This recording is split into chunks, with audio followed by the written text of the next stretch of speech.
Revenue శాఖ మంత్రి పొంగులేటి శ్రీనివాసరెడ్డి గారు ప్రవేశపెట్టిన తెలంగాణ భూభారతి భూమిపై హక్కుల రికార్డు చట్టము 2024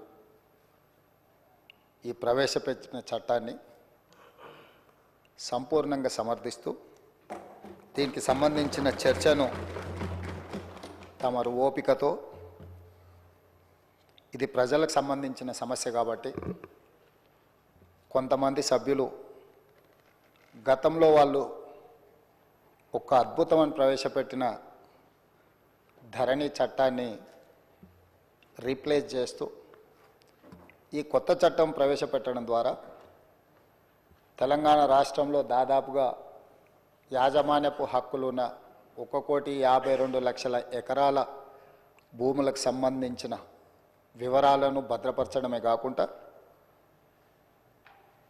అర్హులైన ప్రతి భూ యజమాని యొక్క హక్కులను కాపాడడానికి ఈ చట్టాన్ని సమర్థవంతంగా ఈ సభలో ప్రవేశపెట్టి ఈ సభలో చర్చ జరగడం ద్వారా 4 కోట్ల తెలంగాణ ప్రజలకు ఈ ప్రభుత్వం ఒక సమర్థవంతమైన ఈ తెలంగాణ రైతాంగానికి పూర్తి స్థాయిలో ఉపయోగపడే చట్టాన్ని తీసుకొచ్చింది అని ఒక భావన కల్పించి ఒక నమ్మకం విశ్వాసం కల్పించడానికి మీరు శాయశక్తుల ప్రయత్నం చేశారు.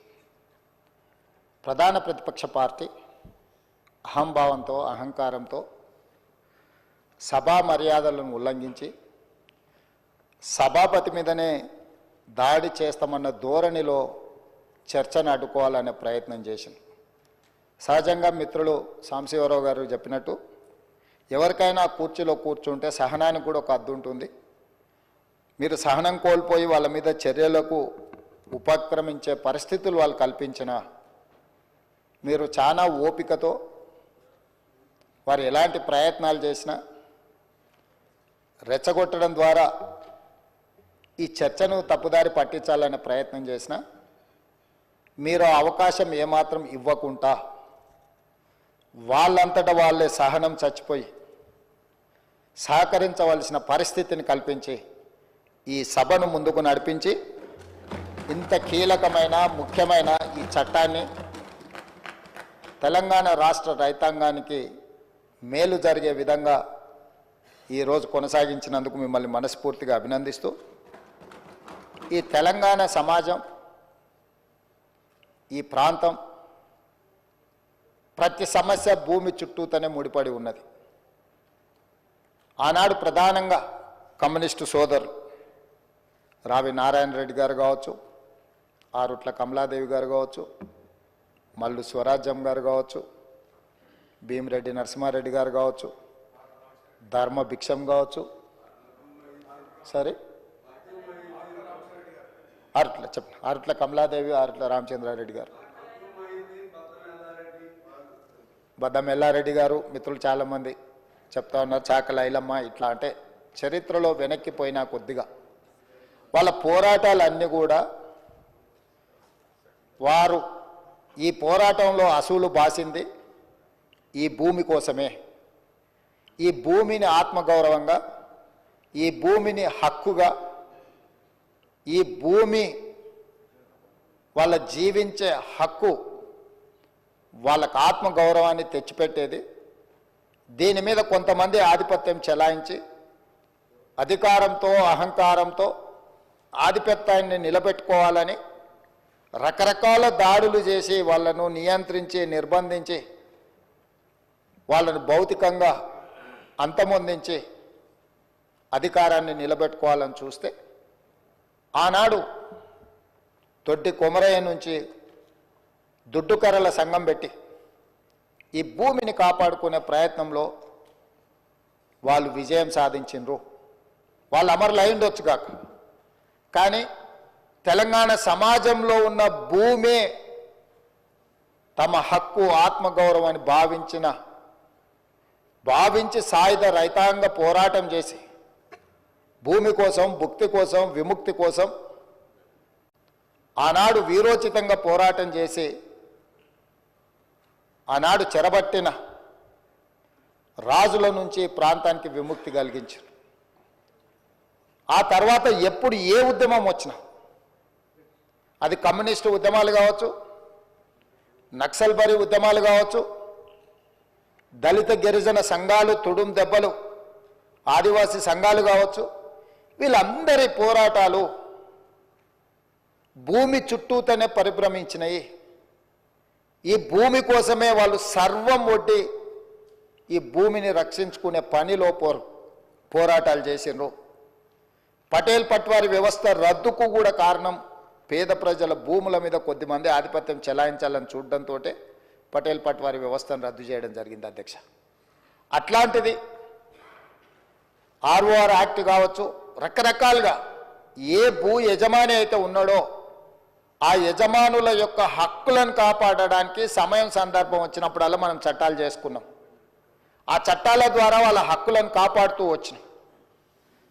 పివి నరసింహారావు గారు, శ్రీమతి ఇందిరాగాంధీ గారు ఉన్నప్పుడు అగ్రికల్చర్ సీలింగ్ యాక్ట్ తీసుకొచ్చి జాగీర్దారుల దగ్గర, జమీందారుల దగ్గర, భూస్వాముల దగ్గర వేలాది ఎకరాలు మూలుగుతుంటే లక్షలాది ఎకరాలను వాళ్ళ దగ్గర నుంచి ప్రభుత్వం సేకరించి భూమి లేని నిరుపేదలకు, ముఖ్యంగా దళితులకు, గిరిజనులకు, ఆదివాసీలకు, బలహీన వర్గాలకు ఈ భూ పంపకాలు, అసైన్మెంట్ పట్టాలు ఇవ్వడం ద్వారా వాళ్ళ ఆత్మగౌరవాన్ని నిలబెట్టి ఆ భూమి మీద వాళ్ళకు జీవించే హక్కును ఆనాటి ప్రభుత్వాలు, శ్రీమతి ఇందిరాగాంధీ గారు వారికి ఇచ్చారు.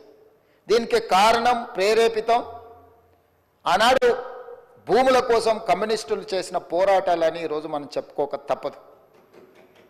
ఈ పోరాటాల వల్ల వాళ్ళు లేవనెత్తిన సమస్యలను అక్కడి నుంచి కోనేరు రంగారావు కమిషన్ వరకు కావచ్చుగా, లేదా డాక్టర్ వైఎస్ రాజశేఖర రెడ్డి గారు ముఖ్యమంత్రి ఉన్నప్పుడు నక్సలైట్లతో జరిపిన చర్చల్లో భాగంగా కూడా ఈ భూములకు సంబంధించిన ప్రధానమైన సమస్యలనే లేవనెత్తడం జరిగింది. వీటన్నిటిని దృష్టిలో పెట్టుకొని గత ప్రభుత్వాలు వీలైనంత మేరకు ప్రజలకు మేలు జరిగే విధంగా చట్టాలను సవరించిన. ఇంతకుముందు అక్బరుద్దీన్ ఓవైసీ గారు చెప్పినట్టు ఆనాడు యూపీఏ ప్రభుత్వంలో భూభారతి నిజామాబాద్ పైలట్ ప్రాజెక్ట్ కింద కేంద్ర ప్రభుత్వం మన్మోహన్ సింగ్ గారు, సోనియా గాంధీ గారు రికార్డ్స్ డిజిటలైజేషన్ చేయడం కానీ, భద్రపరచడం కానీ, తప్పులు జరగకుండా సరిదిద్దడం కానీ, వీటన్నిటి కార్యక్రమాలను ఎప్పుడు తీసుకున్నా నిజమైన భూ యజమాని యొక్క హక్కులను కాపాడాలి. లేకపోతే విద్య రాని పేదవాళ్ళ భూములను ఎవరైనా అన్యాక్రాంతంగా అక్రమంగా ఆక్రమించుకుంటే కూడా వాటిని, ఆ ఆక్రమణను తొలగించడం ద్వారా వాళ్ళ హక్కులను కాపాడడానికి అన్ని రకాల చట్టాలను తీసుకొచ్చాం. తెలంగాణ రాష్ట్రం వచ్చిన తర్వాత మాజీ ముఖ్యమంత్రి చంద్రశేఖరరావు గారు తెలంగాణ రెవెన్యూ రికార్డ్స్ కానీ, గత పాలకులు పాటించిన విధానాలు కానీ, చేసిన చట్టాలు లోపభూయిష్టంగా ఉన్నాయి. ఇవి ఏమాత్రం ప్రయోజనకరంగా లేవు. ఈ చట్టాలను అన్నిటిని మార్చాలి. దానికోసం నా మెదడునంతా రంగరించి 80,000 పుస్తకాలు చదివి ఒక అద్భుతమైన సాంకేతిక నైపుణ్యాన్ని ఆవిష్కరిస్తున్న దాని పేరే ధరణి అని చెప్పి చంద్రశేఖరరావు గారు మనకి ఇదే సభలో చెప్పిండ్రు, వివిధ వేదికల మీద కూడా చెప్పిండ్రు అధ్యక్ష. దీనికి సంబంధించిన కొన్ని అంశాలు నేను నిజంగానే ఒక మంచి చట్టం, ఒక మంచి ఆలోచన, ఒక సాంకేతిక నైపుణ్యాన్ని రంగరించి, ఎందుకంటే ఐటీ రంగంలో విదేశాలలో చదువుకొని వచ్చిన నా అంత ఐటీ నిపుణుడే లేడని కల్వకుంట్ల తారక రామారావు గారు, తెలంగాణ ఉద్యమకారుడిగా తెలంగాణ సమాజంలో ఉన్న సమస్యలను అన్నిటినీ అవసోపాన పట్టిన ప్రతి భూ సమస్యకు నేను పరిష్కారం చూపిస్తా అని మాజీ ముఖ్యమంత్రి వర్యులు కల్వకుంట్ల చంద్రశేఖరరావు గారు పదే పదే మాట్లాడుతూ ప్రస్తావిస్తున్నప్పుడు నేను కూడా ఒక సందర్భంలో భ్రమలకు లోనైనా, పర్వాలేదు ఈ విషయంలో అయినా మాజీ ముఖ్యమంత్రి గారు, మాజీ ఐటీ శాఖ మంత్రి గారు ఒక మంచి విధానాన్ని తీసుకొచ్చి ధరణి ద్వారా శాశ్వతమైన సమస్యల్ని పరిష్కరిస్తారని, ఆ ధరణి నిజంగానే వీరు కొత్తగా కనిపెట్టినరేమని ఈ సందర్భంగా మీ ద్వారా శాసనసభ రికార్డులకే కాకుండా తెలంగాణ సమాజానికి కొంత సమాచారాన్ని విశ్లేషణ ద్వారా నేను చెప్పాలనుకుంటున్నా అధ్యక్ష. ఈ ధరణి అనే ఏదైతే వెబ్సైట్ కావచ్చు, లేకపోతే వారు చెప్తున్న ఈ సాంకేతిక అద్భుతము చంద్రశేఖరరావు గారు సొంతంగా కనిపెట్టిందో, లేకపోతే చంద్రశేఖరరావు గారు సొంతంగా మన రాష్ట్రానికి అందించిన గొప్ప వరప్రదాయిని ఏం కాదు అధ్యక్ష.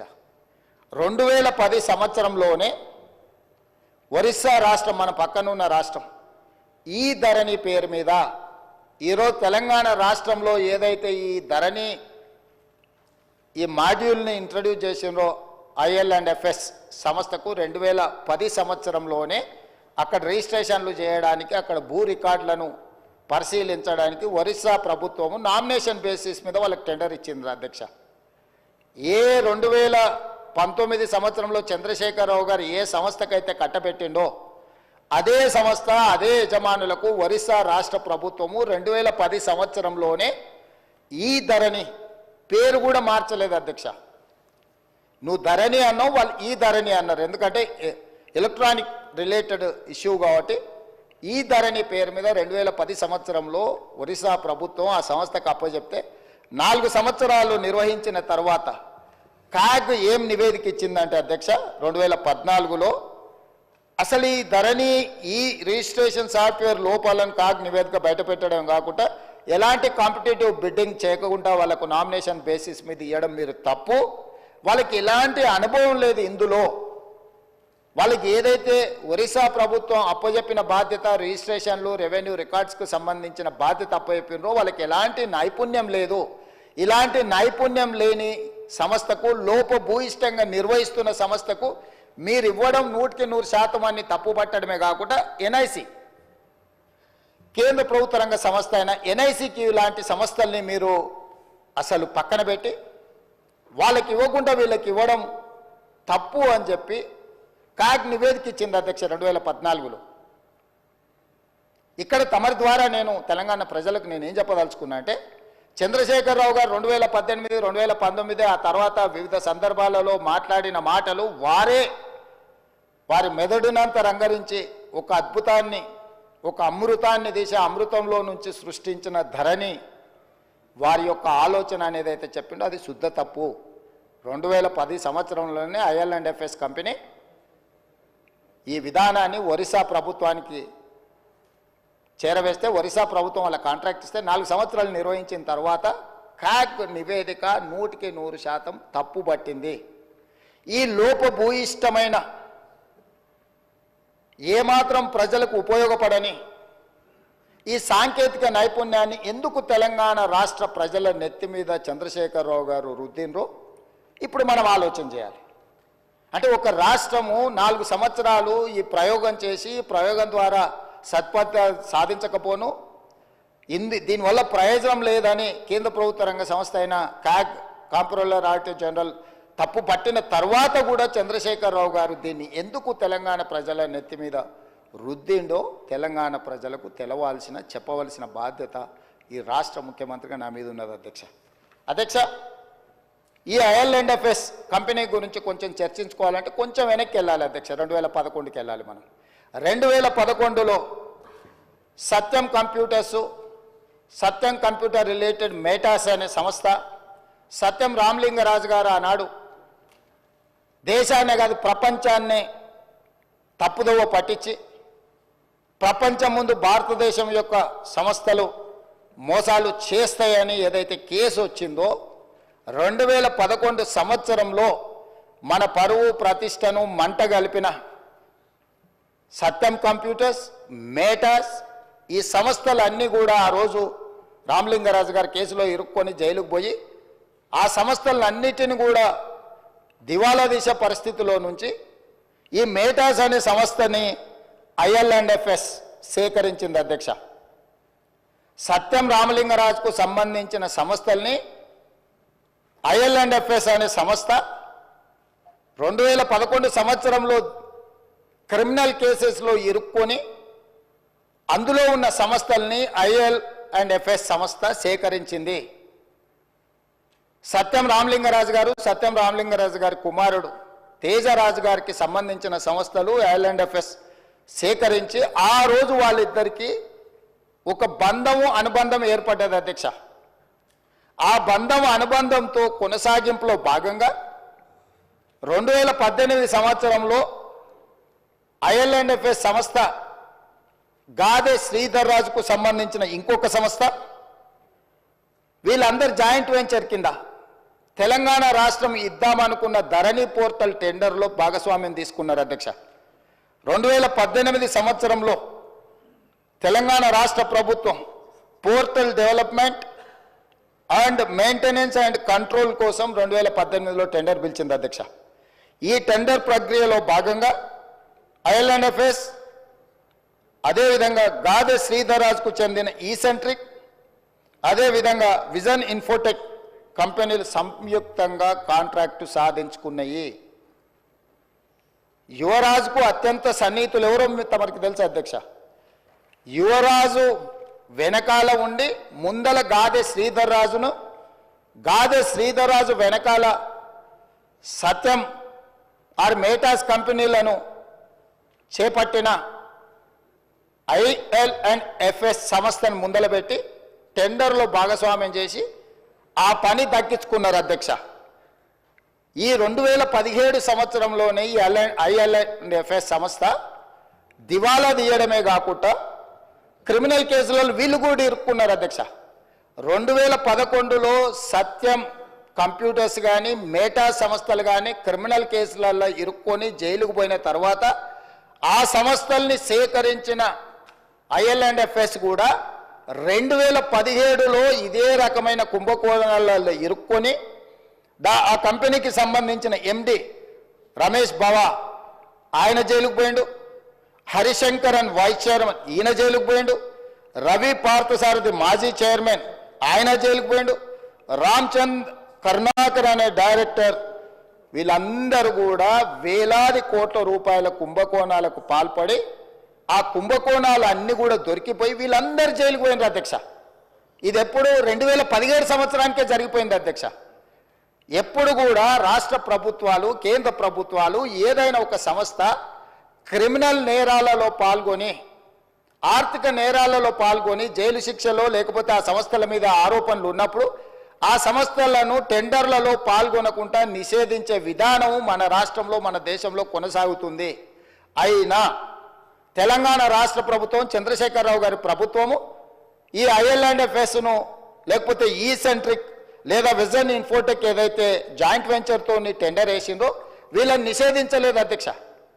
వీళ్ళకి టెండర్ కట్టబెట్టి ఈరోజు తెలంగాణ రాష్ట్రంలో ఉండే 1,52,00,000 ఎకరాలకు సంబంధించిన లక్షలాది మంది రైతుల యొక్క భూముల వివరాలను రిజిస్ట్రేషన్లు చేయడము, డాక్యుమెంట్లు చేయడము, రికార్డులు మెయింటైన్ చేయడము, అన్ని రకాల బాధ్యతలను కంప్లీట్గా ఈ సంస్థకు అప్పచెప్పారు అధ్యక్ష. ఇక్కడ నుంచో ఇక స్టోరీ మొదలైంది అధ్యక్ష.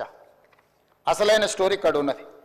టెండర్ దక్కించుకున్న ఐఎల్ఎండ్ఎఫ్ఎస్ సంస్థ పేరు మార్చింది అధ్యక్ష. టెండర్ అగ్రిమెంట్ అయిన తర్వాత టెరాసిస్ టెక్నాలజీస్ లిమిటెడ్ అని సబ్సిడరీ యూనిట్ కిందకి అగ్రిమెంట్ తీసుకొచ్చారు అధ్యక్ష. టెండర్ పాల్గొన్నప్పుడు ఒక పేరు మీద ఉండి టెండర్లో వాళ్ళ కాంట్రాక్ట్ వచ్చిన తర్వాత దాని పేరు మార్చింది అధ్యక్ష. ఒకవేళ పేరు మార్చిన మనుషులకు కూడా చట్టంలో ప్రొవిజన్ ఉంది అధ్యక్ష పేర్లు మార్చుకోవడానికి. ఒకవేళ మన పేరు నచ్చకపోతే కూడా ఒక గెజెట్ నోటిఫికేషన్ ఇచ్చి ఒక విధానంలో ఉంది. కంపెనీస్ యాక్ట్లో కూడా ఒకవేళ సేమ్ కంపెనీ ఒకవేళ పేరు మార్చుకున్నా తప్పలేదు అధ్యక్ష, పేరు మార్చుకోవచ్చు. ఇక్కడ పేరు మార్చుకున్నది అధ్యక్ష. పేరు మార్చుకున్నాకనే తతంగం మొదలైంది అధ్యక్ష. ఈ టెరాసిస్ టెక్నాలజీస్ లిమిటెడ్ అనే ఐఎల్ఎండ్ఎఫ్ఎస్ సబ్సిడరీ యూనిట్ పేరు మారిన తర్వాత ఇందులోకి ఫాల్కన్ ఎస్జీ అనే ఒక ఫిలిపిన్ కంపెనీ దీంట్లో 52% ఒకసారి 28/10/2021 99% ఇందులో షేర్స్ మొత్తం ఈ కంపెనీ కొనేసింది అధ్యక్ష. ఫాల్కన్ ఎస్జీ అనే ఫిలిపిన్ కంపెనీ. ఈ కంపెనీ కొన్న తర్వాత ఇది ఇక్కడ ఆగింది అధ్యక్ష, ఆగలే. ఈ ఫాల్కన్ ఎస్జీ కంపెనీ నుంచి ఫాల్కన్ ఇన్వెస్ట్మెంట్స్ అనే కంపెనీ, సింగపూర్ కంపెనీ ఇందులోకి వచ్చింది అధ్యక్ష. ఈ కంపెనీ అంటే ఏదైతే ఫాల్కన్ ఎస్జీ పేరు మీద 99% ఉందో ఆ 99% షేర్ని ఫాల్కన్ ఇన్వెస్ట్మెంట్ అనే సింగపూర్ కంపెనీ దీంట్లోకి వచ్చింది అధ్యక్ష. 1% మిగిలిపోయింది కదా అధ్యక్ష. ఆ 1% గాదె శ్రీధర్రాజు ఎవరైతే ఉన్నారో ఆ 1% అతను కొన్నాడు అధ్యక్ష. 1% ఈ కంపెనీలో షేర్ కొన్న గాదె శ్రీధర్రాజు ఈ కంపెనీకి సీఈఓగా మారిండు అధ్యక్ష. అంటే యువరాజు గారి మిత్రులు ఏ రకంగా ఇందులోకి తెర వెనుక నుంచి లోపలికి వచ్చి దీన్ని మొత్తం తమ చేతిలోకి ఏ రకంగా తీసుకున్నారో గాదెర్ శ్రీధర్రాజు గారిని ఈ ఫాల్కన్ ఇన్వెస్ట్మెంట్ ఈ కంపెనీకి ఓనర్ను అంటే సీఈఓని చేసేసి వ్యవహారం మొత్తం గాదెర్ శ్రీధర్రాజు చేతికి అప్పచెప్పారు అధ్యక్ష. ఇది ఇక్కడ కూడా ఆగిందా అంటే లేదు అధ్యక్ష. ఫాల్కన్ ఇన్వెస్ట్మెంట్స్ మళ్ళీ వాళ్ళ దగ్గర ఉన్న 99% షేర్లని 100% కింద మొత్తం అంటే మొత్తం వాళ్ళకు ఉన్న మొత్తాన్ని మళ్ళీ అమ్మినారు అధ్యక్ష. దాంట్లోకి ఎవరు వచ్చారు అధ్యక్ష?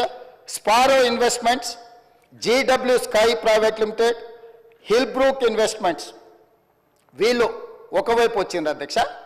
అది వీ యజమానులు ఎవరయ్యా అంటే రాహుల్ గోస్వామి, ఆనంద్ కుమార్ వీళ్ళందరు ఓనర్లు అధ్యక్ష.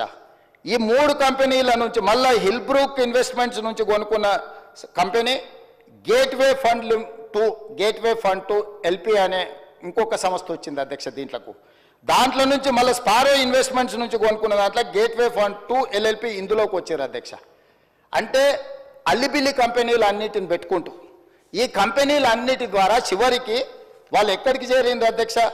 ఈ గేట్వే ఫండ్ టు ఎల్ఎల్పి కానీ ఎల్పి కానీ గేట్వే ఈ లొకేషన్స్ ఇవన్నీ ఒక కంపెనీ రాహుల్ గోస్వామి అండ్ ఆనంద్ కుమార్ అనే కంపెనీ కేమెన్ ఐలాండ్స్ అధ్యక్ష. రెండో company Gateway fund to location British virgin islands అధ్యక్ష. ఈ కంపెనీల గురించి మీకు చెప్పాలంటే అధ్యక్ష, ఏదైనా ఈ ప్రపంచంలో ఆర్థిక నేరాలు చేయడానికి ట్యాక్స్ హెవెన్ కంట్రీస్ అంటారు అధ్యక్ష. ప్రపంచంలో ఏ దేశంలో అయినా ఏ ప్రాంతంలో అయినా ఆర్థిక నేరాలకు పాల్పడే కంపెనీలు ఆ దేశానికి ఎట్లా ఫుల్ ప్రూఫ్ ఉంటుంది అధ్యక్ష? ఆ దేశంలోకి పోయి నువ్వు ఏ దేశంలో ఏ నేరం చేసినా ఆ దేశంతో ఎలాంటి ఒప్పందాలు ఉండవు అధ్యక్ష. అతన్ని పట్టించరు, ఆ కంపెనీ వివరాలు చెప్పరు, దానికి ఏం సంబంధించింది ఏం చెప్పరు అధ్యక్ష. అదేవిధంగా ఇందులోకి గాదెర్ శ్రీధర్రాజు గారు రిలేటెడ్ కంపెనీలు పారాడిమ్ ఇన్నోవేషన్స్ ఎల్ఎల్సి, అదేవిధంగా క్వాంటెల్లా ఐఎన్సి ఈ 2 అమెరికా కంపెనీలు వచ్చినాయి అధ్యక్ష. సో ఎక్కడైతే టెర్రాసిస్ టెక్నాలజీస్ లిమిటెడ్లో బయలుదేరిన మన స్టేట్ అగ్రిమెంటు ఫిలిపిన్ దేశానికి పోయింది, ఫిలిపిన్ దేశాన్ని నుంచి సింగపూర్ దేశానికి పోయింది, సింగపూర్ దేశాన్ని నుంచి మళ్ళీ కేమెన్ ఐలాండ్స్కి పోయింది, తర్వాత వర్జిన్ ఐలాండ్స్కి పోయింది, తర్వాత అమెరికా దేశంలో ఉండే 2 కంపెనీలు. చివరికి ఈ కంపెనీలు ఈ సంస్థలను నిర్వహించే వాళ్ళు ఈ కేమెన్ ఐలాండ్స్లో వర్జిన్ ఐలాండ్స్లో తేలింది అధ్యక్ష. ఈ 2 దేశాలు ఎట్లాంటివి అంటే ప్రపంచంలో ఏ ఆర్థిక నేరం జరిగినా ఆ ఆర్థిక మూలాలు పనామా లీక్స్ కానీ లేకపోతే మీరు ఈ ప్రపంచంలో జరిగిన ఏ పెద్ద ఆర్థిక నేరాన్ని ఎత్తికినా ఆ సంబంధించిన కంపెనీలు ఈ 2 దేశాలలో ఉంటాయి అధ్యక్ష. ఆ దేశాలలో ఉన్న కంపెనీలు ఈరోజు ఈ టెరాసిస్ ఏదైతే ఈ ధరణి ఏదైతే ఉందో ఈ ధరణి మొత్తం ఆ దేశానికి వెళ్ళిపోయింది అధ్యక్ష. ఎవరో దాని ఓనర్లు అంటే అధ్యక్ష ఫాల్కన్ ఇన్వెస్ట్మెంట్ ప్రైవేట్ లిమిటెడ్లో ఉన్న ఓనరు ఏదైతే ఈ సింగపూర్ బేస్డ్ కంపెనీ ఉందో రాహుల్ గోస్వామి, ఈయన సింగపూర్ సిటిజన్, ఆనంద్ కుమార్ ఈయన సింగపూర్ సిటిజన్, లతికాదేవి అమ్మ daughter of Radhakrishna Pillai Singapore citizen అధ్యక్ష. వీరితో పాటు అధ్యక్ష స్పారో ఇన్వెస్ట్మెంట్స్ ప్రైవేట్ లిమిటెడ్ అనే కంపెనీ కూడా ఇది సింగపూర్ కంపెనీ అధ్యక్ష. స్పారో ఇన్వెస్ట్మెంట్ ఇది ఈ టోటల్ ఈ ఉండే కంపెనీలు అని కూడా ఇవి సింగపూర్ సంస్థలు అధ్యక్ష.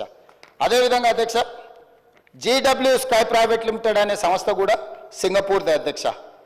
జీడబ్ల్యూ సేమ్ వీళ్ళందరూ. తర్వాత పారాడిమ్ ఇన్నోవేషన్స్ ఎల్ఎల్సి అనేది అమెరికన్ కంపెనీ అధ్యక్ష.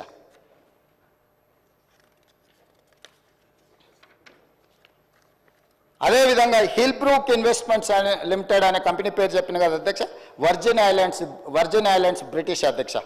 అదేవిధంగా క్వాంటెల్లా ఐఎన్సి అని చెప్పిన కదా అధ్యక్ష, ఇది అమెరికా కంపెనీ అధ్యక్ష. అదేవిధంగా గేట్వే పార్ట్నర్స్ అని చెప్పిన కదా అధ్యక్ష, గేట్వే పార్ట్నర్స్ 2 లిమిటెడ్ అనేది ఉంది కదా అధ్యక్ష, కేమెన్ ఐలాండ్స్ అధ్యక్ష.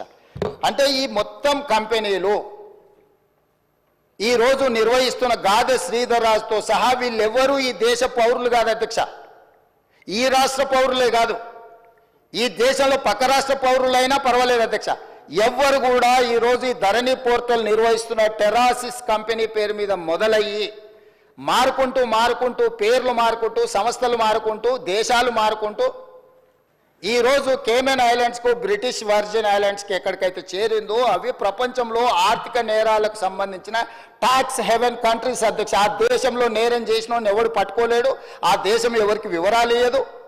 ఈరోజు మన ధరణి పోర్టల్ అనేది ఆ దేశానికి ఆర్థిక నేరాలకు పాల్పడే దేశంలో ఉన్న సంస్థ చేతిలోకి మన తెలంగాణ రాష్ట్ర రైతాంగం యొక్క సంపూర్ణమైన వివరాలు ఈరోజు అక్కడికి వెళ్ళిపోయినాయి అధ్యక్ష.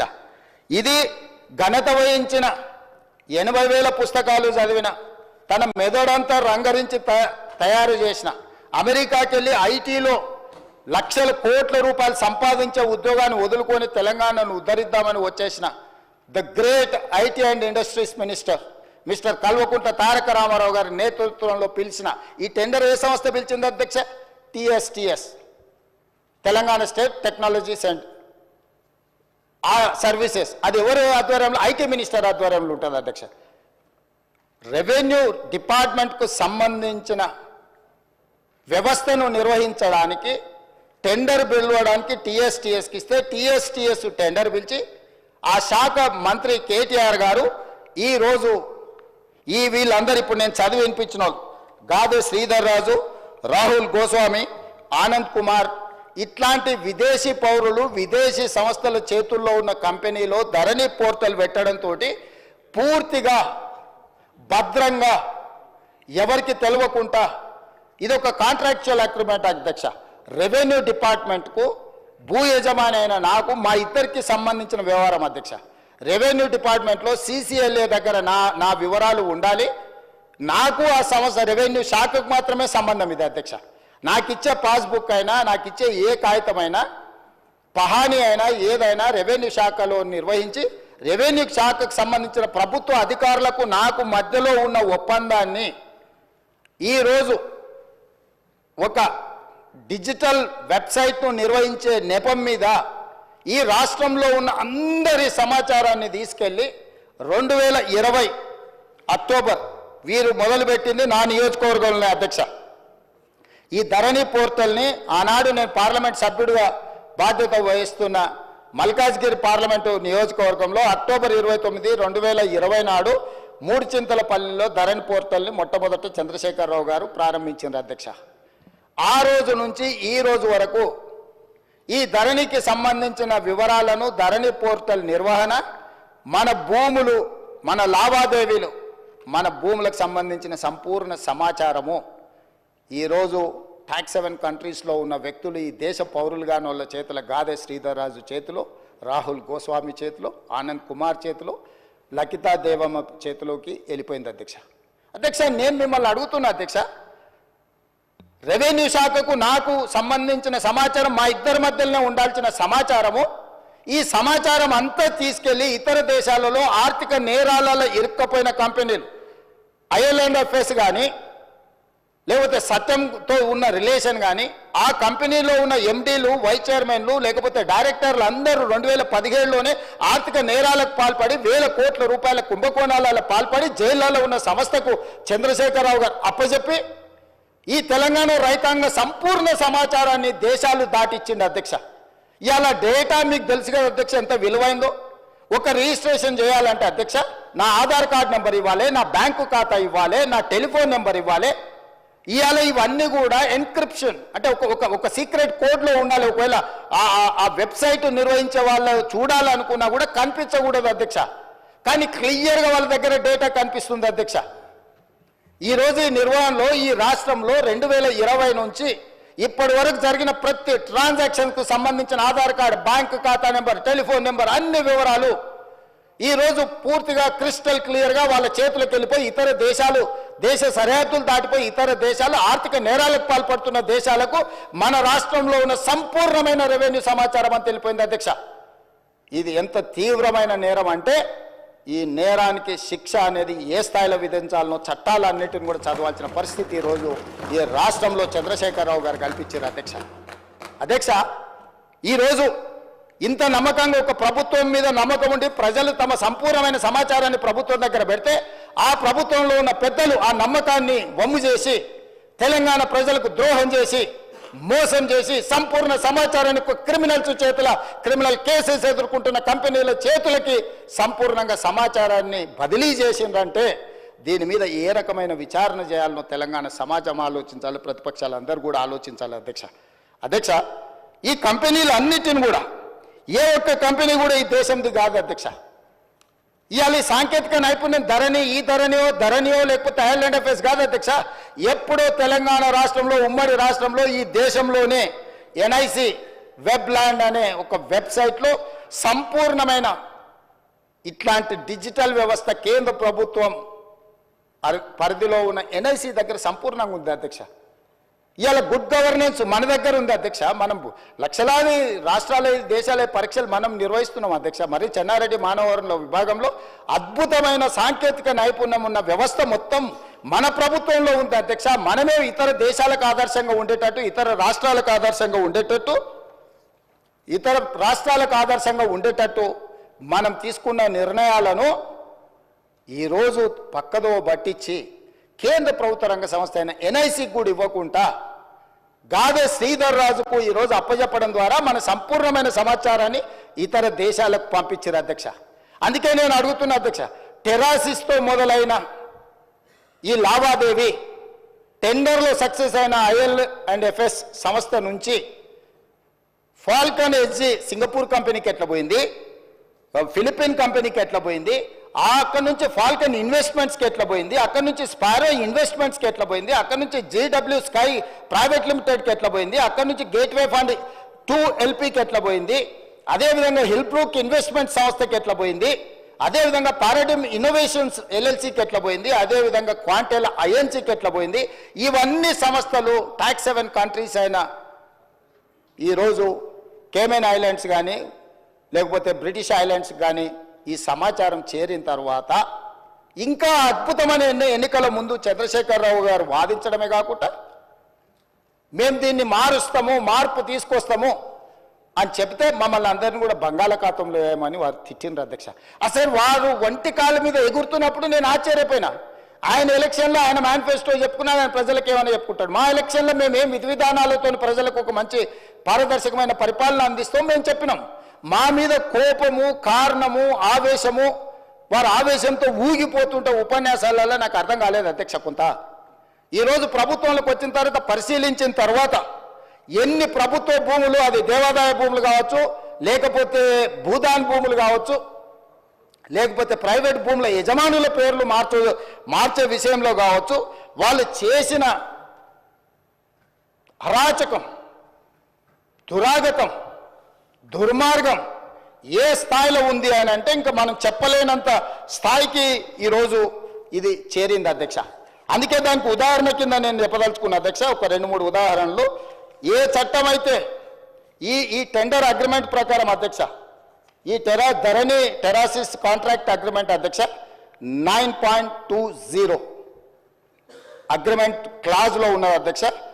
ద ఐఏ అంటే implementing agency should to be the best of his efforts, avoid any change in the organization structure proposed for execution of this contract or replacement of any manpower resource appointed. If the same is however unavoidable, IA shall promptly inform the purchaser in writing and the same shall require subsequent approval by the purchaser. ఇందులో ఇలాంటి మార్పులు చేర్పులు చేయాలన్నా, యజమానులు మారాలన్నా, పనిచేసే స్థలం మారాలన్నా ప్రభుత్వం ముందస్తు అనుమతి తీసుకోవాలని స్పష్టంగా ఈ అగ్రిమెంట్లో ఉంది. 9.20లో ఎలాంటి ప్రభుత్వ అనుమతి లేకుండా ఈ రకంగా టాక్స్ 7 కంట్రీస్లో ఉండే సంస్థల్ని ఇతర దేశాలకు సంబంధించిన కంపెనీల చేతికి మన సమాచారం వెళ్ళింది అధ్యక్ష. అదేవిధంగా అధ్యక్ష 9.20.4 సబ్ క్లాజ్లో all manpower resources deployed by the IA అంటే ఇంప్లిమెంటింగ్ ఏజెన్సీ అధ్యక్ష, for execution of this contract must strictly adhere to the attendance reporting procedures and make their services available as agreed upon for the entire reporting time period at the purchaser's office location. Purchaser అంటే ఇక్కడ revenue department అధ్యక్ష, CCలే. IA అంటే ఈరోజు Falcon investments ఏదైతే ఉన్నదో లేకపోతే టెరాసిస్ ఉన్నదో implementing agency అదే అధ్యక్ష. ఇంప్లిమెంటింగ్ ఏజెన్సీ తరఫున గాదె శ్రీధర్ రాజు రిప్రజెంట్ చేస్తాడు, పర్చేజర్ కింద సిసిఎల్ఏ కమిషనరు యాక్ట్ చేస్తాడు అధ్యక్ష. వీళ్ళు ఎవరినైనా ఇందులోకి తేవాలన్నా పర్చేజర్ దగ్గర అనుమతి తీసుకోవాలి ఫస్ట్ పాయింట్.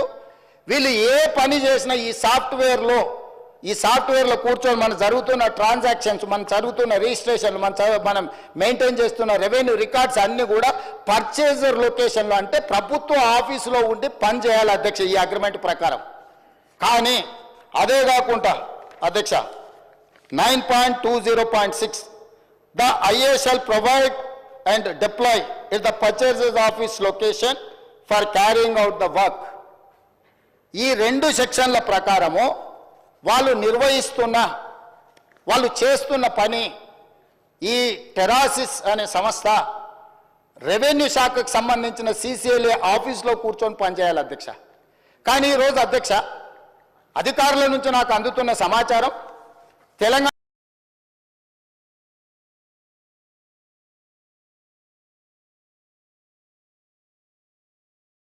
రాష్ట్రంలో ప్రభుత్వ కార్యాలయంలో లేదు, బయట ఉన్నది. పక్క నిర్వహించారు, ఢిల్లీని గుర్గావ్ నుంచి నిర్వహించారు, ఈశాన్య రాష్ట్రాల నుంచి నిర్వహించారు. ఇన్ని ప్రాంతాల నుంచి ఈ రోజు భద్రంగా ఉండాల్సిన నా యొక్క సంపూర్ణమైన సమాచారము నాకు ఈ తెలంగాణ ప్రభుత్వం మీద ఉన్న నమ్మకంతో నా భూములకు సంబంధించిన పూర్తి వివరాలను ప్రభుత్వం దగ్గర పెడితే ఆ ప్రభుత్వము ఆనాటి ముఖ్యమంత్రి సంపూర్ణ సమాచారాన్ని ప్రైవేట్ కంపెనీలకు, ప్రైవేటు వ్యక్తులకు, ఈ రాష్ట్రంలో కానోళ్లను, ఈ దేశంలో కానోళ్లను, ఈ దేశంలో లేని కంపెనీలకు, ఈ దేశ పౌరులు కానోళ్లకు అప్పచెప్పి ఈరోజు ఈ రాష్ట్ర ప్రజల యొక్క నమ్మకాన్ని, విశ్వాసాన్ని కూనీ చేయడమే కాకుండా ఆర్థిక నేరాలకు పాల్పడ్డాడు అధ్యక్ష. దానికోసం ఎంత కఠినంగా అయినా వీళ్ళ పట్ల ప్రభుత్వాలు వ్యవహరించాల్సిన అవసరం ఉన్నది అధ్యక్ష. ఇంత విలువైన సమాచారం, ఇంత వివరాలను తీసుకెళ్ళి ఇతర దేశాలకు సమాచారాన్ని చేరవేస్తూ ఇవాళ మనం దీన్ని ఎట్లయినా సవరించుకొని దీన్ని ఎట్లయినా బాగు చేసుకోవాలని మా సమాచారాన్ని బయట ఎవరికైనా ఇస్తే కేంద్ర ప్రభుత్వం సవరించిన యాక్ట్ ప్రకారం, డేటా ప్రొటెక్షన్ యాక్ట్ ప్రకారం అధ్యక్ష 2023 దేశ పౌరుల వ్యక్తిగత ఇతర సమాచారం ఏదైనా ఆ వ్యక్తి యొక్క అనుమతి లేకుండా సేకరించడం నేరం, చట్ట విరుద్ధం. అలా సేకరించిన డేటాను చట్టబద్ధంగా ఆ చట్టంలో చెప్పిన వ్యక్తి ప్రకారమే వినియోగించాలి. ప్రభుత్వానికి ప్రజల మధ్య ఉండాల్సిన విశ్వసనీయత లేకుండా నిబంధనలను ఉల్లంఘించారు. Violation of fiduciary relationship between government and citizen. కేంద్ర ప్రభుత్వము వ్యక్తుల సమాచారాన్ని గోప్యంగా ఉంచాలి. వ్యక్తుల సమాచారాన్ని ప్రభుత్వం ఏదైనా పథకం కోసం కానీ ఏదైనా అంశంలో సేకరించినప్పుడు ఆ వ్యక్తి అనుమతి లేకుండా, ఆ వ్యక్తికి తెలవకుండా ఎవరికి ఇవ్వకూడదని మన చట్టాలు చెప్తున్నాయి అధ్యక్ష. మరి ఈరోజు లక్షలాది మంది, కోట్లాది మంది చేసుకున్న రిజిస్ట్రేషన్లు, డాక్యుమెంట్లు, ఆధార్ కార్డు, బ్యాంకు ఖాతాలు, టెలిఫోన్ నెంబర్లు టోటల్గా చంద్రశేఖరరావు గారు, అదేవిధంగా కల్వకుంట్ల తారక రామారావు గారు, వాళ్ళ అనుంగు సహచరులైన గాదె శ్రీధర్ రాజు చేతి ద్వారా రాహుల్ గోస్వామి నుంచి మొదలు పెడితే ఈ రకరకాల వ్యక్తుల చేతులకు ఇతర దేశాలకి సమాచారాన్ని అంతా పంపించారు అధ్యక్ష. ఎందుకు ఈరోజు సంవత్సరం మొత్తం సాంకేతిక నిపుణులతో, రాజకీయ పార్టీలతో, రైతు కూలీ సంఘాలతో ప్రతి ఒక్కరితో ఎందుకు చర్చించినాం అధ్యక్ష? ఇంత తీవ్రమైన నేరం జరగడానికి అవకాశం కలిగించిన ధరణి, చంద్రశేఖరరావు, తారక రామారావు గారి విషయంలో ప్రభుత్వం స్పష్టమైన విధానంతో ముందుకు వెళ్ళాలని మా రెవెన్యూ శాఖ మంత్రి గారు కొన్ని వందల మీటింగులు పెట్టిండు అధ్యక్ష. ఇది ఆషామాషిగా ఈ చట్టం ఈరోజు సభ ముందుకు రాలేదు అధ్యక్ష.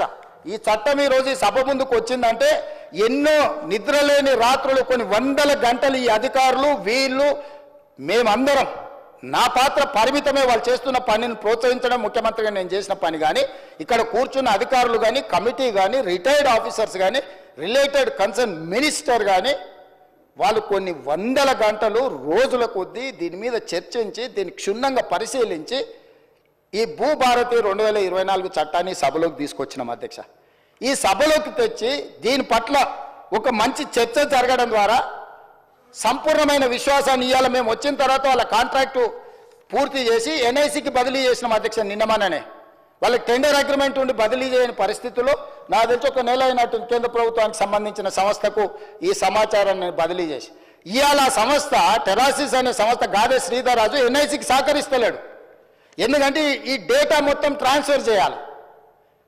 ప్రభుత్వ రంగ సంస్థ దాన్ని నిర్వహించాలి అని అంటే తన దగ్గర ఉన్న సమాచారాన్ని మొత్తం ఈ కేంద్ర ప్రభుత్వానికి బదిలీ చేస్తే తప్ప, కేంద్ర ప్రభుత్వ రంగ సంస్థకు బదిలీ చేస్తే తప్ప ఈరోజు అది నిర్వహించలేని పరిస్థితి.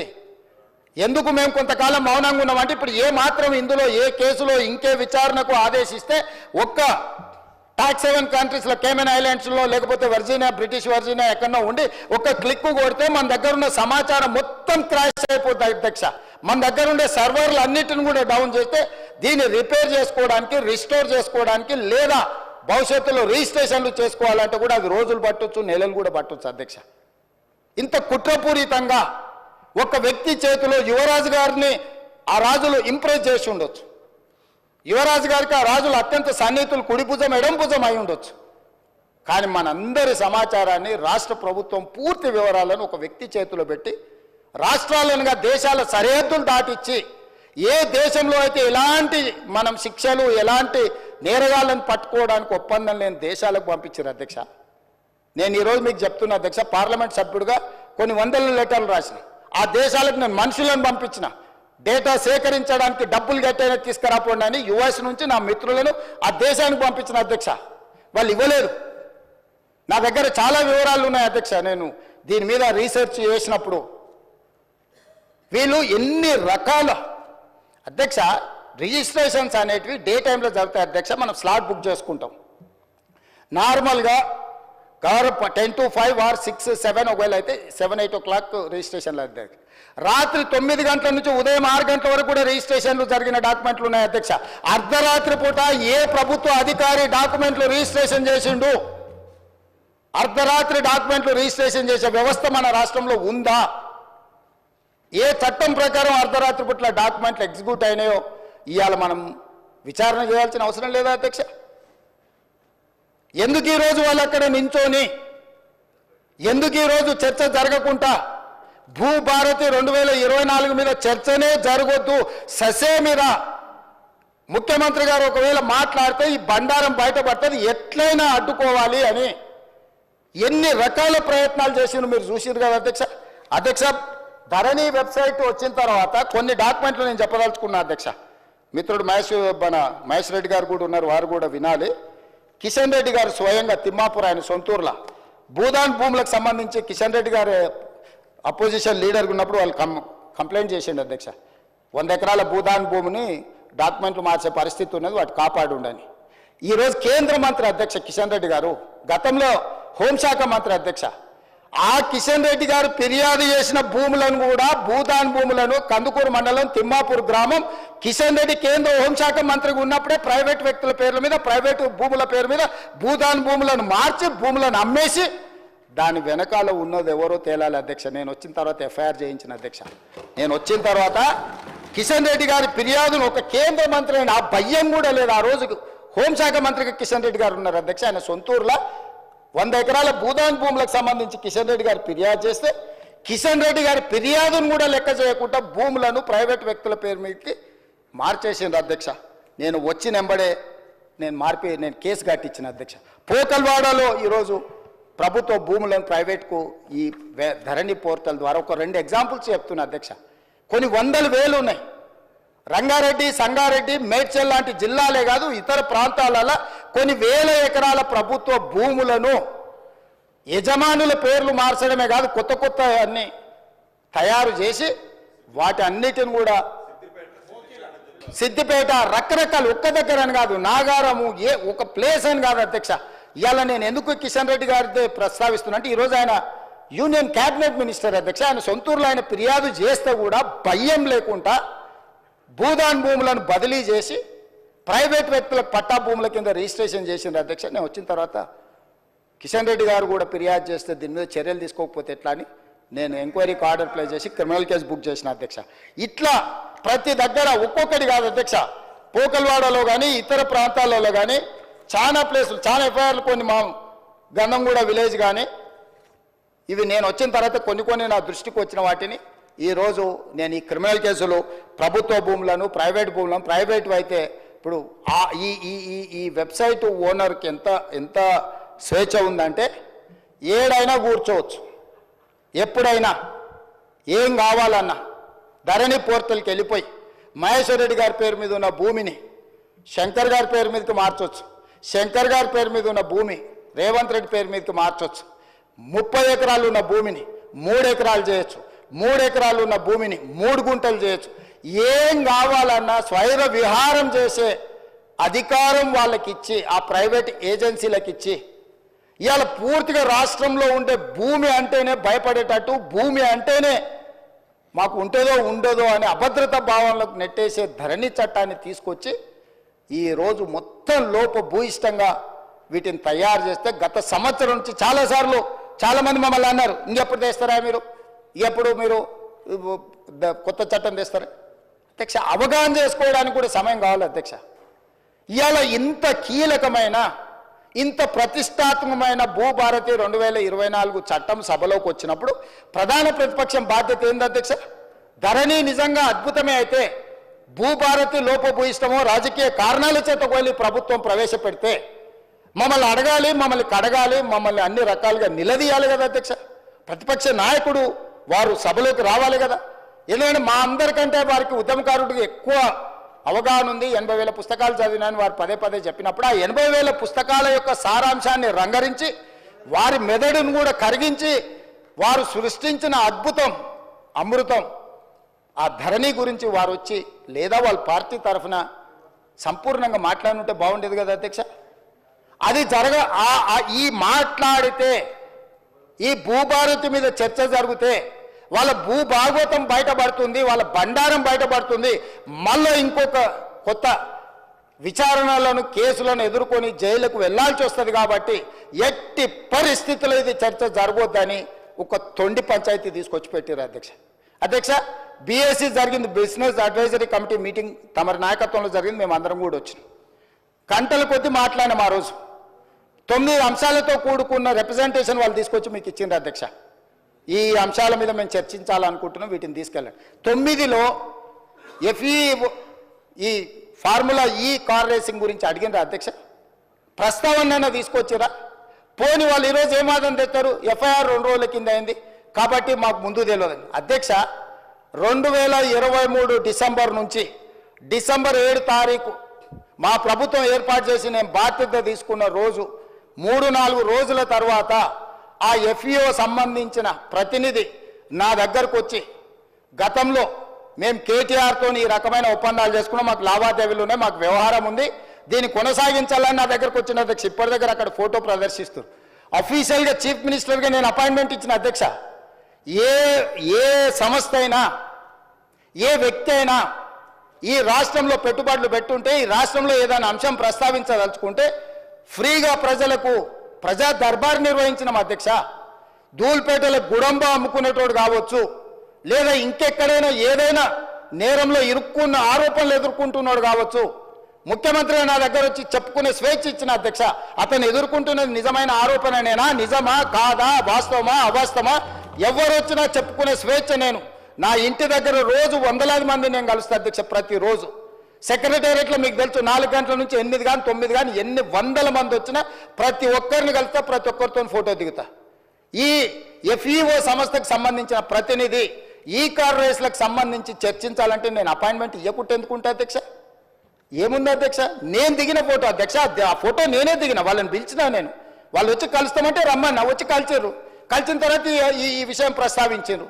ఈ విషయం ప్రస్తావిస్తే నేను అడిగిన మాకేం సంబంధమయ్యా, మాకేం సంబంధం, దీంట్లో ప్రభుత్వం ఎందుకు డబ్బులు ఇస్తుందని. లేదు సార్, కేటీఆర్ మేము చీకట్లో మాట్లాడుకున్నాం, అదంతా సెట్ అయిపోయింది సార్, జర్ర మీరు అంటే ఇక వేసేసుకొని వెళ్ళిపోతాం సార్, ఒక 600 కోట్లు జర అని రా సార్ అని వచ్చారు. అనే ముందర ఫస్ట్ అయితే అధికారులను అడుగుదామని చెప్పి ఆయన చెప్పిన తర్వాతనే దీని వెనకాల ఉన్న వ్యవహారం ఏంది అనేది నేను అధికారులను పిలిచి అడిగిన అధ్యక్ష. ఆ ప్రతినిధి వచ్చి నన్ను కలిసి నువ్వు అని అడగకపోతే నా దృష్టికి ఇంత తొందరగా వస్తుండేనో రాకపోతుండే నాకు తెలియదు అధ్యక్ష. నేను ఎందుకు పూర్తి వివరాలు ఇక్కడ చర్చిస్తలేనంటే, ఒకటి ఏసీబీ విచారణ చేస్తుంది, కేసు అయింది.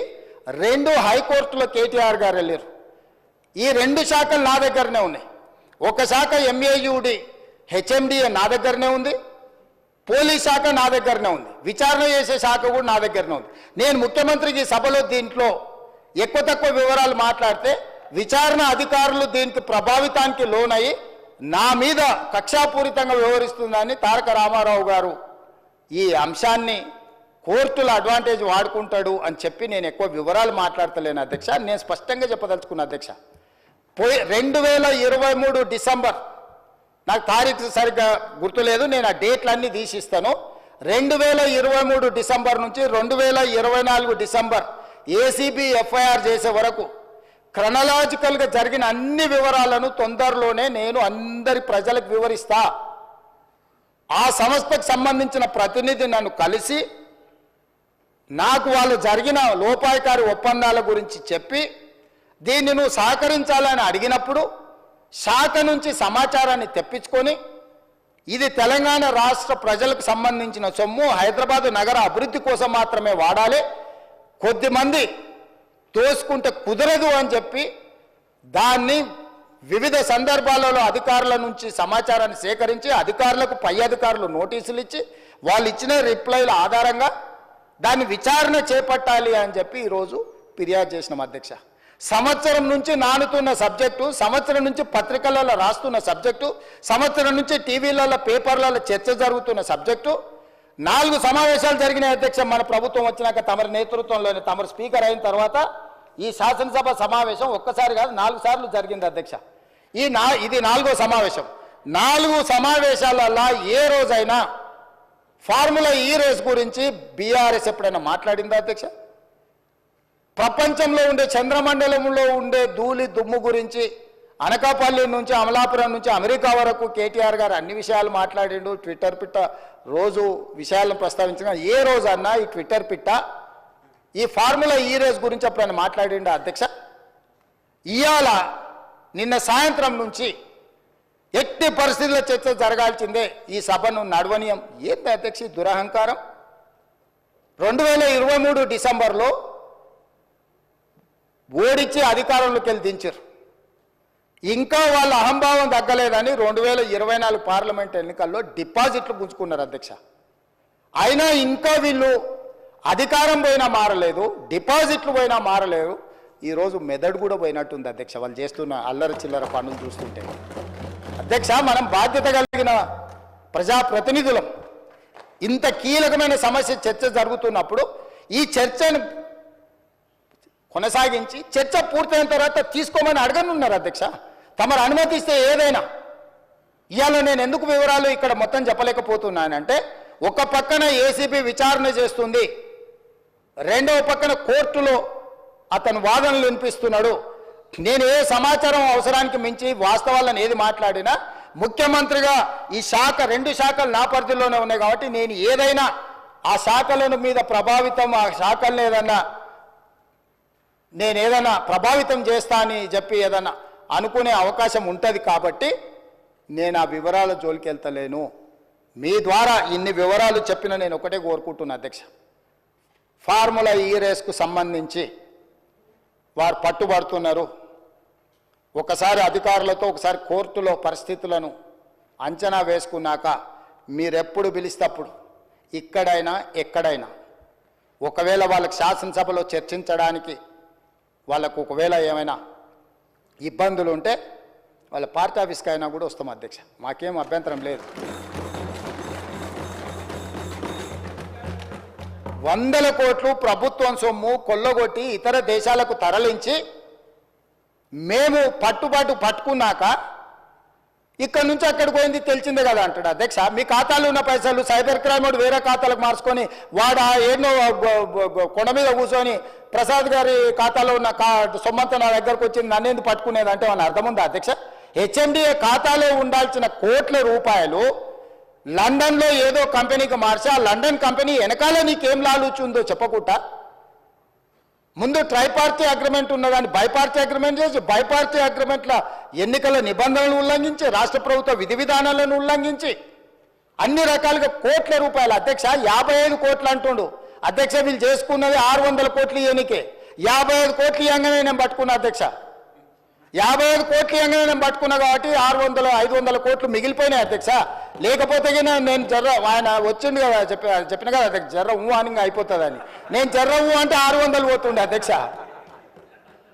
55 కోట్లు చిన్న అమౌంట్ అధ్యక్ష ప్రజలది. ఇవాళ హాస్పిటల్లో 50,000 లక్ష రూపాయలు హాస్పిటల్ ఖర్చులకు లేకుండా ప్రాణాలు పోతున్నాయి అధ్యక్ష. ప్రభుత్వ సొమ్ముకు జవాబుదారీతనంగా ఉండాల్సిన ప్రజాప్రతినిధులు 55 కోట్లు పోతే ఏమైంది? ఇవాళ ఈ రేసులు అంటాడు, ఫార్ములాల రేసులు అంటాడు, ఎల్లుండి రేసు గుర్రాలతో కూడా ప్రతిష్ట వస్తుందంట, ఆ తర్వాత జువ్వా కూడా ఇది అంటాడు, ఆ తర్వాత గుట్కా కూడా అంటాడు, ఆ తర్వాత డ్రగ్స్ కూడా అంటాడు. ఇవన్నీ కూడా ఏదో రకంగా పాపులారిటీ తెచ్చేటివే కదా అధ్యక్ష. ఫామ్ హౌస్లో డ్రగ్స్ దొరుకుతాయా, మేము పడకపోతే దావత్ చేసుకోవద్దా అంటాడు. ఏంది అధ్యక్ష ఈ దబాయింపు? ఏంది పండుగ పూట దీపావళి పండుగ పూట మనం చేసుకుంటే చిచ్చుబుట్లు కాల్చుకుంటాం అధ్యక్ష, సారా బుట్లు పెట్టుకుంటాం అధ్యక్ష. డైరెక్ట్ డ్రగ్స్ కొకేన్ కన్జ్యూమ్ చేసిన వ్యక్తి ఆ ఇంట్లో పట్టుబడితే బయటకు వచ్చి దబాయిస్తాడు. అవును మా బామార్ది గృహప్రవేశం చేసుకుంటే కనీసం కొకేన్ అన్న తీసుకోమా మేము? ఏ సంస్కృతిలో ఏ సాంప్రదాయంలో ఉందో అధ్యక్ష? మీరు చూడండి వారు ఏం మాట్లాడుతున్నారో. సరే వీళ్ళు ఇట్లా మాట్లాడి ఇప్పుడు నిన్నటి కింద మీరే చూసారు కదా అధ్యక్ష, పెద్దల శ్రీనివాసరెడ్డి గారు కూడా చెప్పారు. ఔటర్ రింగ్ రోడ్ విషయంలో నువ్వు క్యాన్సిల్ చేసేయి. ఈయన కాదు వెనకాల నుంచి మైక్లో లేడు, ఆయన కూడా అన్నాడు క్యాన్సిల్ చేయాలంటే ఎట్లా చేయాలి అధ్యక్ష? విచారణ చేయకుంటే unilateral cancellation, one side cancellation జరుగుద్దా అధ్యక్ష? ఏదైనా ఒక ఒప్పందము నగదు బదిలీ అయిన తర్వాత ఆ నగదు బదిలీ చేసి ప్రభుత్వం చేసుకున్న ఒప్పందము ఏదైనా రద్దు చేయాలంటే విచారణ జరగాలి. విచారణలో తప్పు జరిగిందని నిరూపించాలి. తప్పు జరిగిందని నిరూపించిన తర్వాతనే చట్ట ప్రకారము రద్దు చేయడానికి అవకాశం ఉంటుంది. అడిగింది వాళ్ళే, డిమాండ్ చేసింది వాళ్ళే.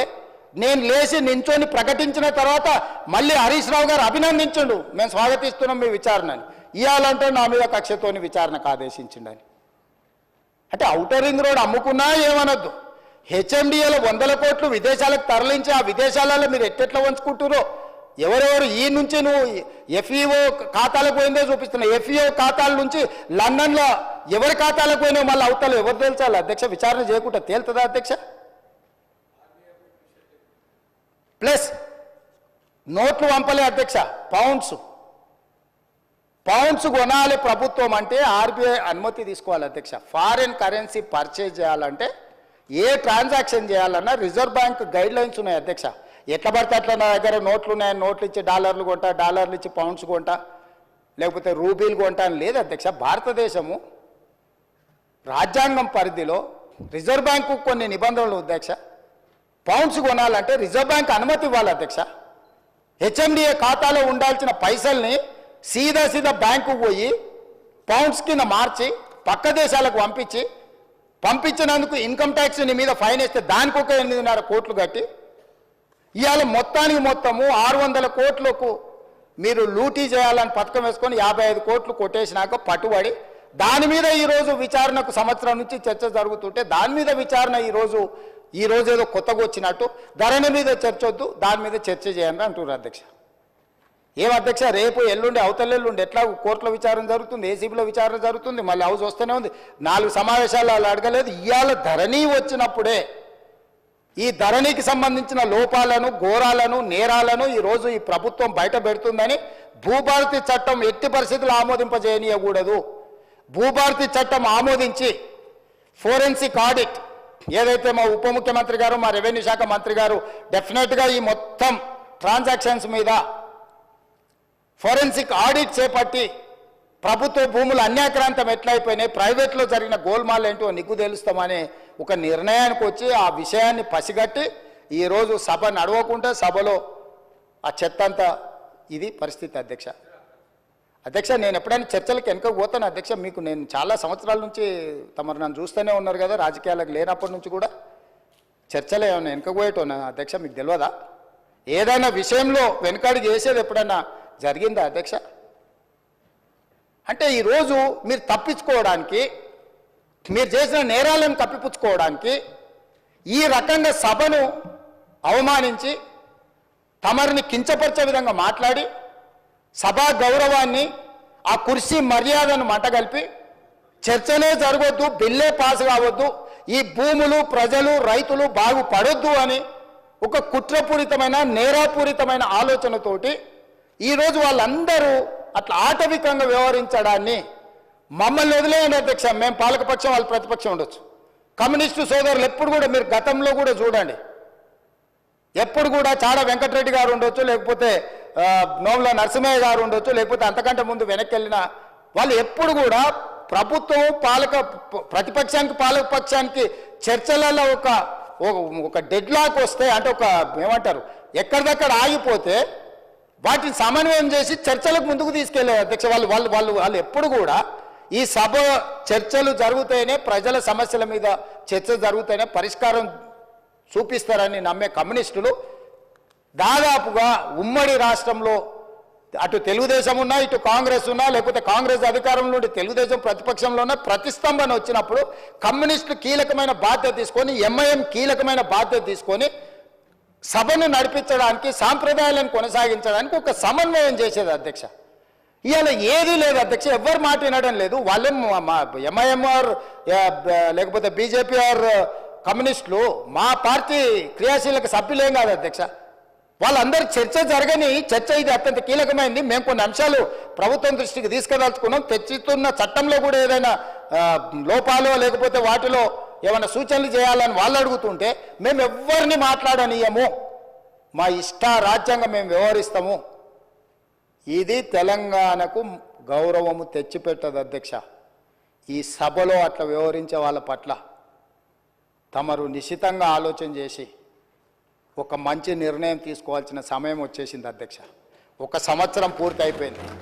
ఇంకా మనం చిల్లర మల్లర వేషాలు వేసుకుంటా 10 సంవత్సరాలలో 100 సంవత్సరాలకు కావాల్సినంత దోసుకొని విధ్వంసం చేసి చర్చనే జరగొద్దు, చట్టమే మారొద్దు, చట్టం మా ఇష్ట ప్రకారమే నడవాలి, మీ ఇష్ట ప్రకారం వద్దు అని 23 డిసెంబర్లో అధికారం కోల్పోయారు, 24 మే జూన్లో డిపాజిట్లు కోల్పోయారు, 24 డిసెంబర్లో మీరు మెదడు కూడా కోల్పోయినట్టుగా అనిపిస్తుంది అధ్యక్ష నాకు. కాబట్టి ఇట్లాంటి వ్యవహారాలను తమరు కొంచెం గట్టిగా అప్పుడప్పుడు మీరు కూడా కొంచెం కొరడా జల్పించాల్సిన పరిస్థితులు వచ్చినట్టు నాకు అనిపిస్తుంది అధ్యక్ష. తమరు ఏ ఆదేశం ఇచ్చినా మేము పాటిస్తాం. ప్రభుత్వం వైపు నుంచి ఫార్ములా ఈ రేస్ మీద మీరు అనుమతిస్తే పూర్తి స్థాయి వివరాలను తీసుకొచ్చి కూర్చొని సభ ద్వారా తెలంగాణ సమాజానికి వివరించడానికి నాకు ఎలాంటి అభ్యంతరం లేదు. వారు ప్రదర్శిస్తున్న ఫోటో నాదే, ఆ పక్కల వాళ్ళు చూపించిన ఆయన FEO ప్రతినిధే. ఆ ప్రతినిధి వచ్చి నాకు చెప్పిన తర్వాతనే ఈ బండారం బయటపడ్డది. ఈ దోపిడీకి వేసిన దారి ట్రైపార్టీ అగ్రిమెంట్ నుంచి బైపార్టీ కావడం, బైపార్టీ అయిన అగ్రిమెంట్ ఎలక్షన్ కోడ్ వచ్చినా కూడా ఎవరికి చెప్పపెట్టకుండా ఒప్పందాలు లేకుండానే కోట్ల రూపాయలు దేశాన్ని దాటి తరలించడం, ఆ తర్వాత ఒప్పందాలు చేసుకోవడం, ఆ తర్వాత మిగతా సొమ్మును కూడా లాగడానికి వాళ్ళు ప్రయత్నం చేయడం, ఇవన్నీ వేగంగా ఒకదాని వెనకాల ఒకటి జరిగినాయి అధ్యక్ష. ఎవరికి ఎలాంటి అనుమానం లేదు. FEO ప్రతినిధులు నన్ను కలిసిండ్రు, నన్ను కలిసి వాళ్ళ భాగవతం చెప్పినాకనే నేను దాన్ని కనిపెట్టి అధికారుల నుంచి సమాచారం సేకరించి విచారణకు ఆదేశించిన, విచారణలో ఏ విధంగా ముందుకు వెళ్లాలనో కూడా మేము అందరితో చర్చించి, న్యాయ నిపుణులతో చర్చించి ఒక నిర్ణయం తీసుకున్నాం. ఆ నిర్ణయం మేరకే గవర్నర్ గారికి లేఖ రాసినాం. గవర్నర్ గారు కూడా న్యాయ నిపుణులను సంప్రదించిన తర్వాతే విచారణకు అనుమతి ఇచ్చిండ్రు. ఈ ప్రాసెస్ మొత్తము ఇన్ని సంస్థలు, ఇన్ని వ్యవస్థలు ప్రాసెస్ చేసిన దాన్ని ఇప్పటికిప్పుడు అన్ని బిజినెస్లో ప్రాసెస్ చేసిన దాన్ని ఇప్పటికిప్పుడు అన్ని బిజినెస్లను సభలో సస్పెండ్ చేసి చర్చకు తీసుకోవాలని వాళ్ళు మొండి పట్టు పట్టడం, మంకు పట్టు పట్టడం నేను అర్థం చేసుకుంటా హరీష్ రావు గారిని. ఎందుకంటే హరీష్ రావు గారు ఇక్కడ అల్లరి చేసి చొక్కాలు తెంచుకోకపోతే ఇంటికి పోతే కొరడా దెబ్బలు ఉంటాయి అధ్యక్ష, కోదండ ఉంటుంది అధ్యక్ష. నాకు తెలుసు ఏం చేస్తున్నావు నువ్వు అని ఆయన అడుగుతాడు. ఆయన ఇట్లాంటివి జరిగినప్పుడు కొడుకు విషయంలో ఏది చేసినా కూడా కాపాడాలన్న ఆలోచనతో హరీష్ రావు గారిని కొరడాతో కొడతాడు అధ్యక్ష. కొన్నిసార్లు ప్రజల కోసం కొన్ని కొరడా దెబ్బలు తినాల్సి వస్తుంది. నువ్వు మరీ శీలాన్ని నిరూపించుకోవడానికి, లేకపోతే నేను బాగా వీరోచితంగా కొట్లాడినని, లేకపోతే నిన్న నువ్వు అడిగితేనే ఔటర్ రింగ్ రోడ్లో మేము వేసిన విచారణకు కావాలని నువ్వు తారక రామారావు గారిని ఇరికించినావు అని మీ కుటుంబంలో పంచాయతీ ఉండొచ్చు అధ్యక్ష. సహజంగా కుటుంబం అనే తర్వాత చిన్న చిన్న సమస్యలు ఉంటాయి అధ్యక్ష, మీకు తెలియదా? ఇప్పుడు నువ్వు ఉద్దేశం ఏముందో నాకు తెలియదు, డిమాండ్ చేసింది హరీష్ రావు గారే. వారు డిమాండ్ చేసిండు కాబట్టి అనుమతి ఇచ్చారు. ఈరోజు మహేశ్వర్ రెడ్డి గారు డిమాండ్ చేసిండ్రు, శ్రీనివాసరెడ్డి గారు దాన్ని అనుమతి ఇచ్చిండు. సీనియర్ సభ్యులు అడిగినప్పుడు వాళ్ళు అడిగిన దాంట్లో సహేతుకత ఉండి కొంత బలం ఉంటే వాళ్ళ వాదనలో కానీ విషయంలో కానీ ప్రభుత్వానికి ఏముంది అధ్యక్ష? నిన్న హరీష్ రావు గారు అడిగిన ఔటర్ రింగ్ రోడ్డు విచారణైనా, నేడు బీజేపీ పక్ష నాయకుడు ఏలేటి మహేశ్వర్ రెడ్డి గారు చేసిన డిమాండ్ అయినా సహేతుకమైందని ప్రభుత్వం భావించింది కాబట్టి విచారణలకు ఆదేశించింది. కాబట్టి దయచేసి ఈ సభ, నాకు రాష్ట్రపతి గారి కార్యక్రమం ఉన్నది, అక్కడ రాష్ట్రపతి గారి ప్రోగ్రాంకి వెళ్ళేది ఉన్నది అధ్యక్ష. ఈ సభను, ఈ బిల్లు ఒక అద్భుతం. ఇందులో ఏమైనా చిన్న చిన్న సూచనలు ఉన్నాయి, ఎగ్జిక్యూటివ్ ఆర్డర్స్లో ఏమైనా కావాలంటే కూడా మనం కరెక్షన్ చేసుకుందాం. ప్రభుత్వం ఓపెన్ మైండ్తో ఉన్నది, ప్రభుత్వానికి ఎలాంటి హిడెన్ ఎజెండా లేదు.